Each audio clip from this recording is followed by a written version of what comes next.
देशाचा जीडीपी वृद्धिदर 7.8%. NSO-च्या अहवालामुळे मोठा दिलासा. टा. विशेष प्रतिनिधी, नवी दिल्ली.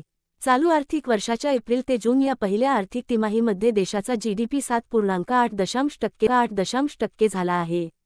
गेल्या 5 तिमाहींनंतर ही सर्वाधिक वाढ आहे.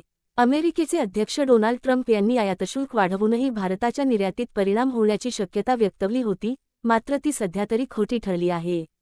राष्ट्रसंस्थांचे सारे अंदाज फोल ठरवत देशाचा जीडीपी दरात ही वाढ झाली आहे. नोंदणी क्षेत्राच्या अर्थशास्त्रज्ञांच्या एका निष्कर्षानुसार गेल्या तिमाहीत देशाचा जीडीपी वृद्धिदर 6.3% ते 7% दरम्यान असण्याचा अंदाज होता. रिझर्व्ह बँक आणि आंतरराष्ट्रीय नाणेनिधी या दोन्ही संस्थांनीही नोंदणी मध्ये 2019 ते 20 साठी भारताचा विकासदर अनुक्रमे 7% व 7.3% राहील असा अंदाज वर्तवला.